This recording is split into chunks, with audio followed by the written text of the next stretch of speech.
What is your full name and what is your حمولة? أنا رجائي خوري من حمولة دار جريس. When and where were you born? And I was born in Ramallah in 1950. Please state your mother and father's full names. أمي اسمها زهوة صلاح صارت خوري. أبوي اسمه توفيق خوري.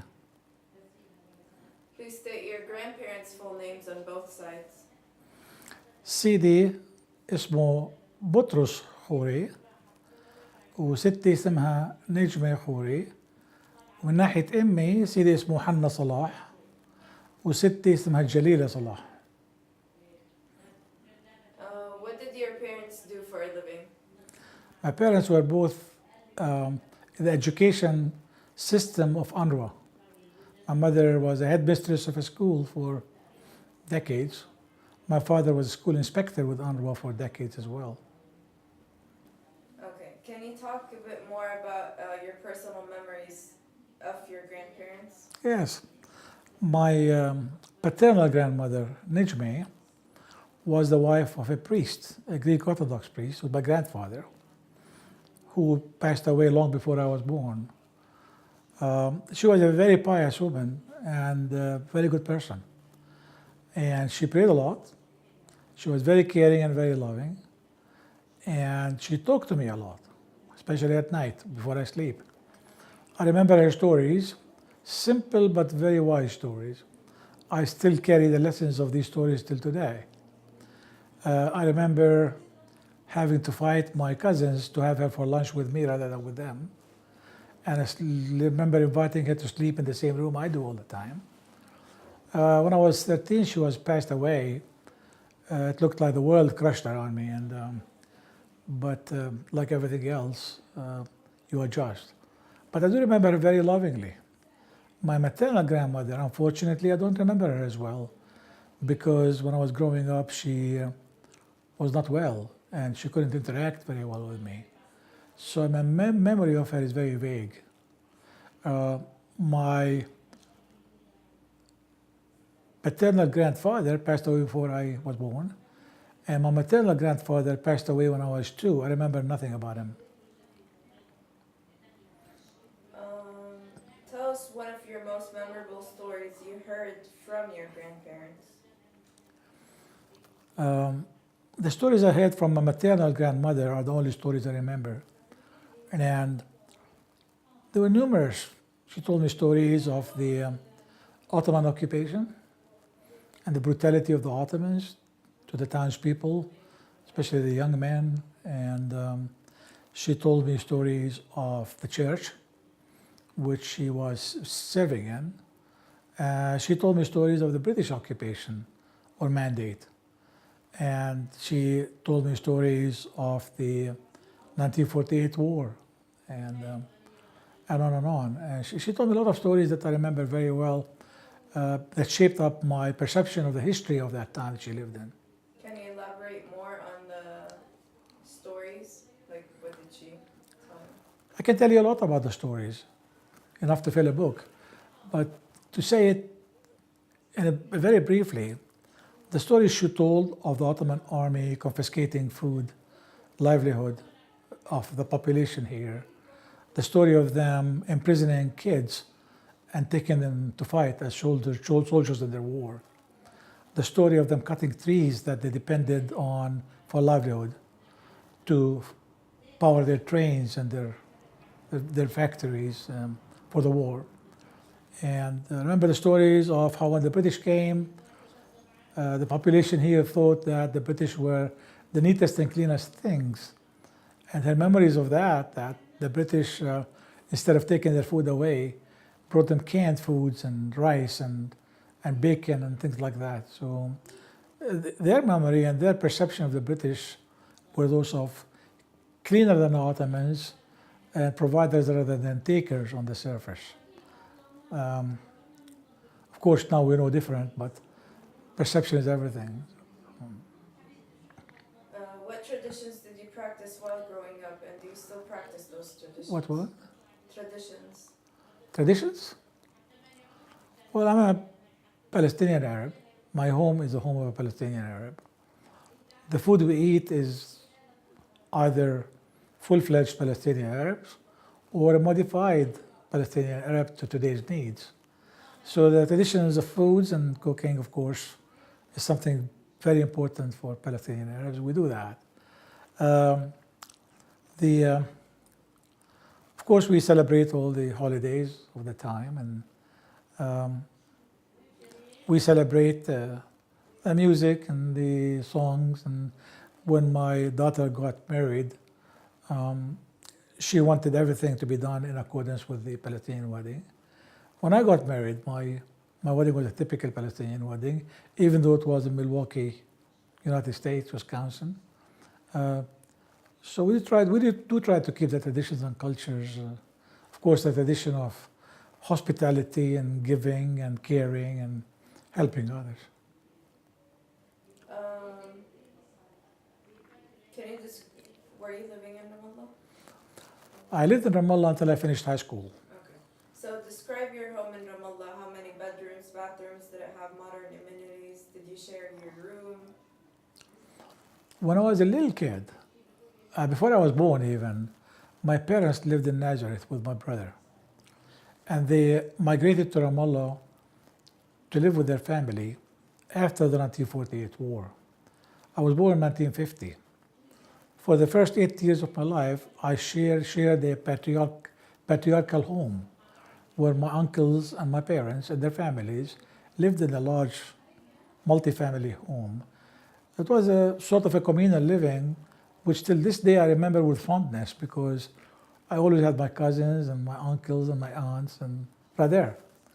And then we built our house, which is this house you're sitting in now, which was a neat little house. It had 3 bedrooms and a kitchen. It had indoor plumbing, indoor bathroom. So did the other house, the first house we moved into.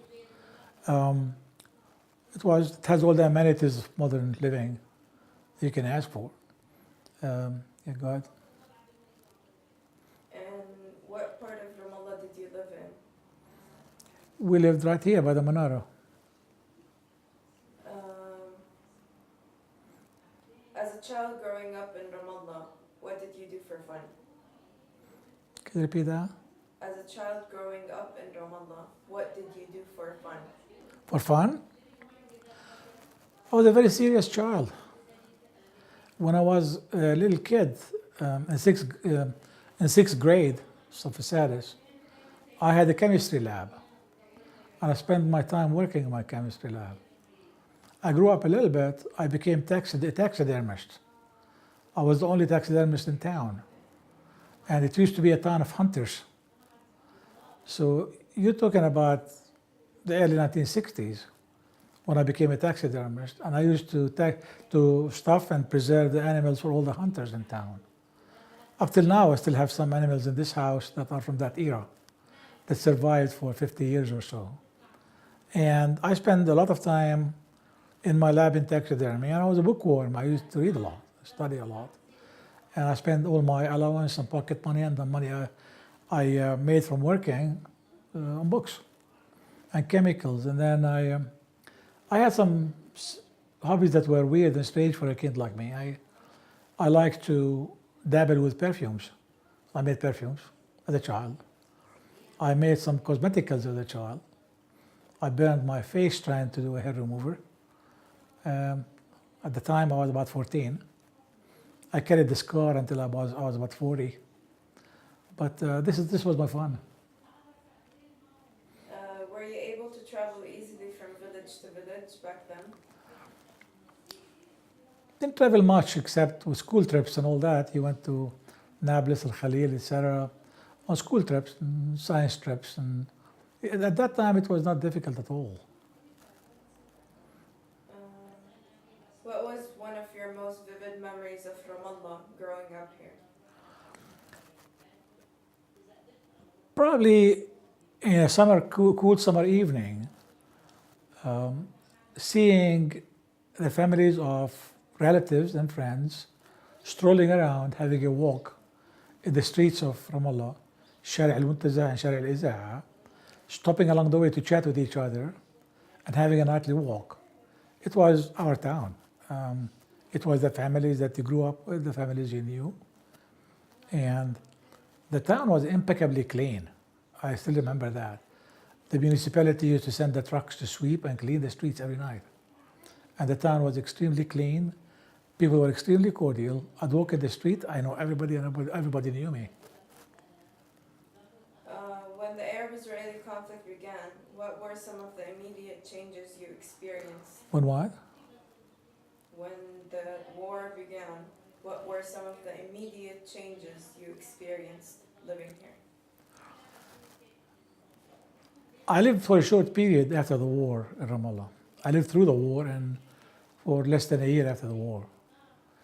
And the immediate changes were those of fear, depression. People my age at that time, many of them went into clinical depression. They were in disbelief that such a thing could happen. This is on the emotional level. At the physical level, we didn't experience any shortage of food or drink, but we did experience the town to be transformed from an impeccably friendly and clean town into a not as clean and not as friendly place. People were apprehensive and always concerned, always thinking of how to make ends meet, and unlike what it used to be before.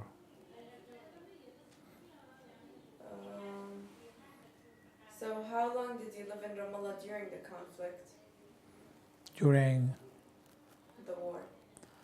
I was in Ramallah during the war, and it was the summer between my 11th and 12th grade.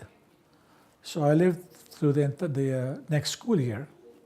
I graduated in 1968, and then I went to college after that.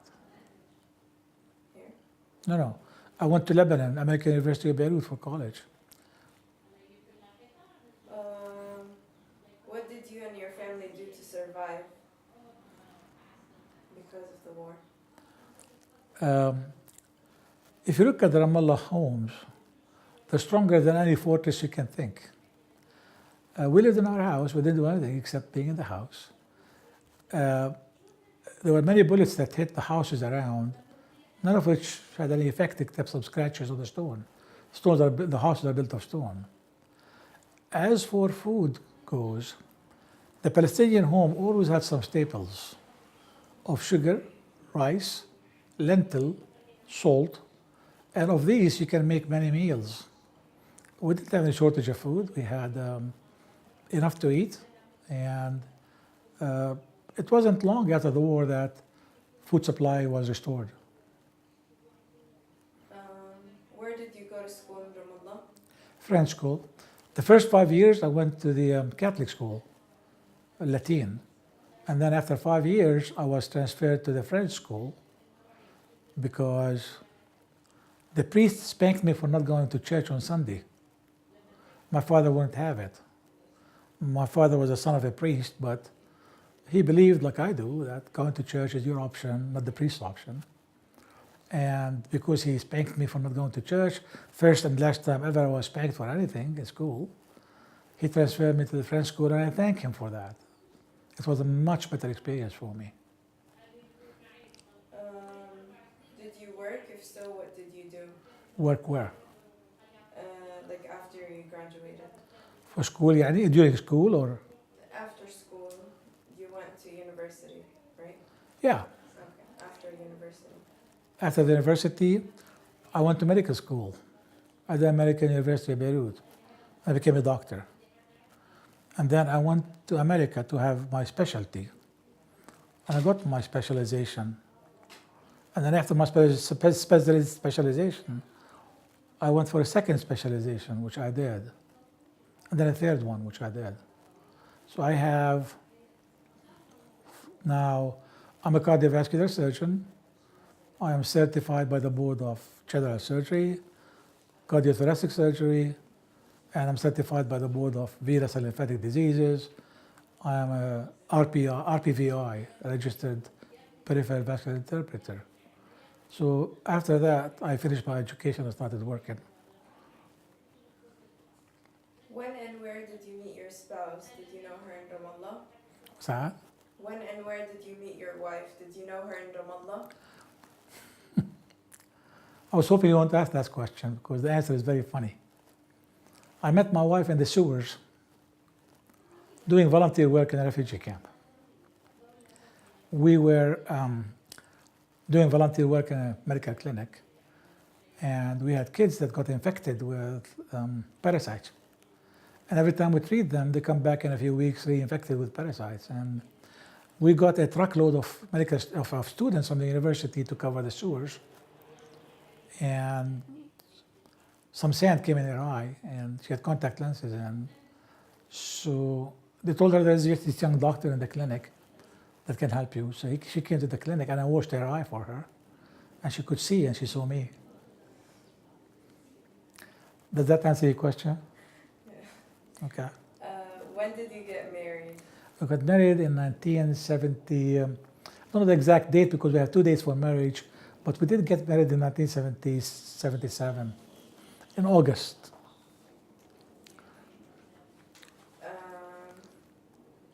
And how did you get married? Like, Got married in church, but we had to get a license.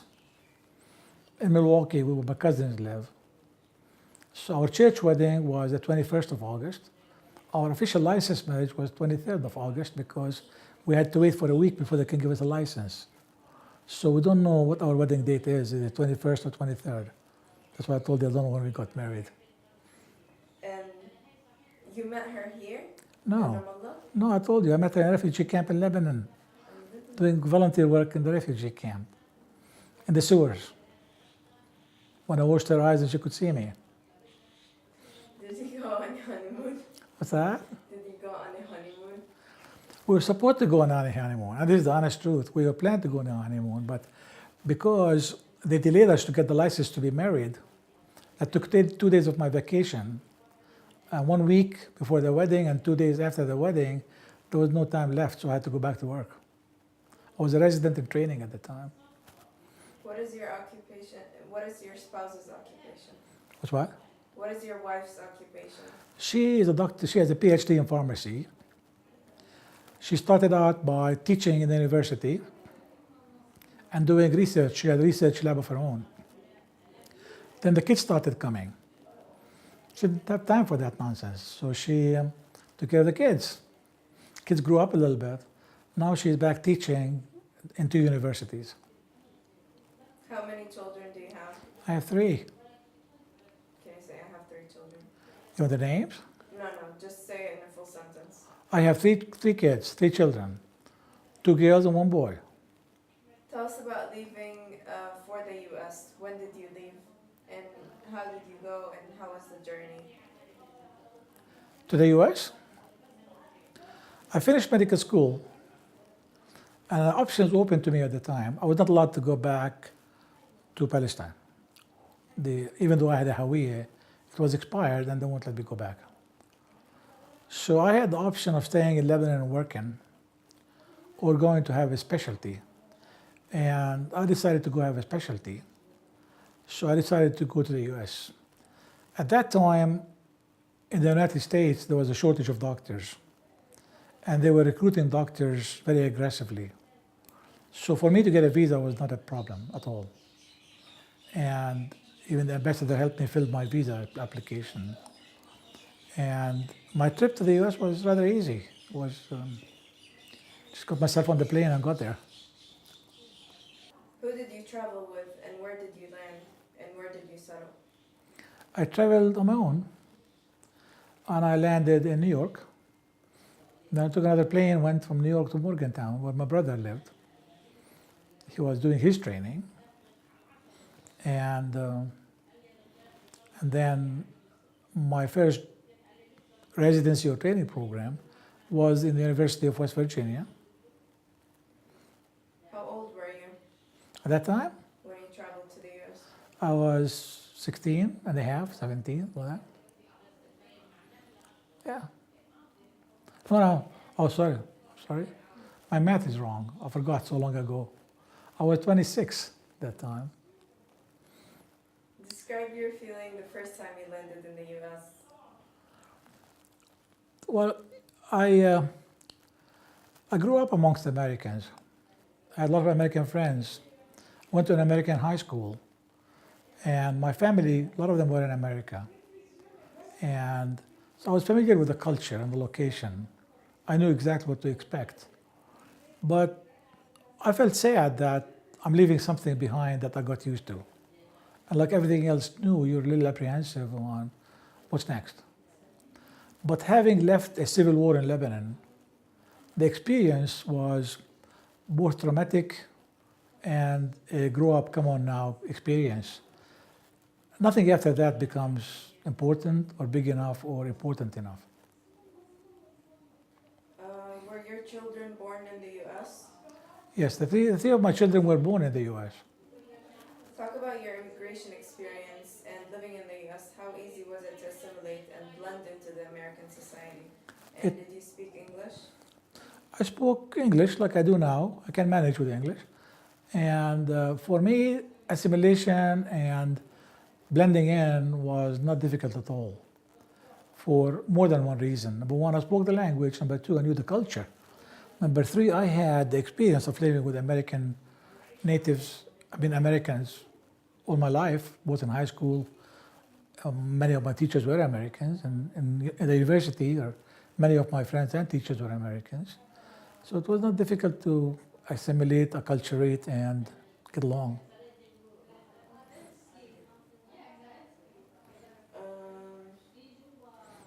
And talk about a bit about your neighbors and where did you live in the States? In the States?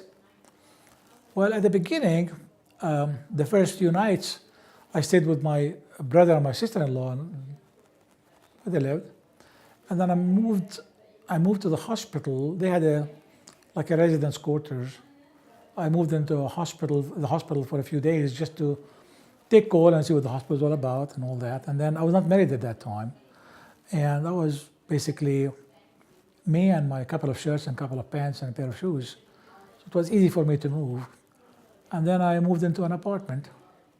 And the apartment was fortunate in a way because everybody around me was in a similar situation like I am. They were residents or medical students or... Do you have family members remaining in Ramallah or are they all in the U.S.? No, I have family members in Ramallah. I have my mother, which you had the pleasure of meeting a short while ago, and I have my cousins, and I have a lot of cousins in Ramallah, but not as much as I have in the U.S. though. Since immigrating to the U.S., have you traveled back to Ramallah? If so, when and how often? Couldn't go back to Ramallah until Oslo, 1993. So after Oslo, I came back to Ramallah as a visitor. No, first, when I went to college, I could go back in the summers for 3 summers. Then I couldn't go back anymore because I lost my Hawiyah. I could go back as an American later on, after 1993. And I would come and visit, and mostly to work. I'll tell you about that in a second when you ask the question, if you ask it. But I used to come in the summers when I was in college, before I went to the States, to do recreation camps for refugee kids. I was the science director in the UNRWA Quaker refugee camp, Deir Ammar. And every summer I would come back and do activities with the kids. I'd teach them things. And then I couldn't go back. And then didn't go back for a long time until 1994, 95. Go ahead. Describe how Ramallah feels to you since leaving. It is not the Ramallah I grew up in or I knew. It is not the open spaces, open fields. My hunting grounds are gone. I remember my fondest memory was to go collect insects. I had a big insect collection when I was a kid. And I used to go in the mountains from 5 o'clock in the morning till sunset. And I walk in fields and never stop, and there was nothing around me except olive trees and grape trees. Now all I see is buildings and high rises, and I guess it's progress, but in many ways it's sad. Do you still stay in touch with people in Palestine? All the time. Actually, the reason I'm here now is to stay in touch with people in Palestine. What are your thoughts thoughts about Ramallah now and what's happening with Jerusalem? It is sad and sadder. What's happening in Ramallah now is sad. What's happening in Jerusalem is sadder. It is, I mean, you can try to describe it or elaborate on it, but I think one word will describe it all. It's a catastrophe. Okay, why are you in Ramallah now? Oh, yeah, okay. You know, I'm a surgeon. I'm a cardiovascular surgeon. I do open heart surgery and vascular surgery, etc. So I would lead and bring with me a lot of doctors on medical missions to Palestine. Been doing that for many, many years. We did what we call short medical missions. Now, because the doctors here are much better than they used to be and they are in need of less and less training, we are going in an additional direction. It's called telemedicine. So we can practice medicine remotely, help the population here answer medical questions as they arise. I just came back today from Bethlehem. We visited the mental institution there with the Ministry of Health. We are providing them now with telepsychiatry services provided through a group of psychiatrists in the United States who will give them by appointment telepsychiatry services. We are also working on providing teleeducation for the medical staff here. We'll give them lectures and talks and educational programs to fit their needs. So my visits to Palestine now are dedicated to that purpose. And my group's visits to Palestine are now dedicated to that purpose. We're recruiting more and more Palestinian people in the medical field to help and serve. Do you think you will see peace in your lifetime? So, Do you think you will see peace in your lifetime? while I hope and pray that I will see peace in my lifetime, unfortunately, I'm not expecting it. What are you doing to help the peace process? All one can do is live his or her own life properly and conduct themselves in the accordance of basic human dignities and decorums, and hope that the other side will reciprocate. And the last question, I think you talked about it, but if you want to elaborate more, what are you doing in support of the Palestinians? What are they doing, what? In support of the Palestinians. First, living as a Palestinian. That's the most important thing. We should never forget who we are, our identity, our culture, our heritage, where we came from, and try to give back for the many things we got out of Palestine. Do you have anything else you want to share with us, or any specific story during the war, during your childhood? There are many stories to share and tell, but for now, to suffice it to say that the Palestinian people need a lot of help at more than one level. The help they need on the surface doesn't begin to describe their true and real needs. I worked in the refugee camps in this visit with UNRWA, and it is sheer misery. So the help you can give can't begin to scratch the surface. You need to keep going, give more and more.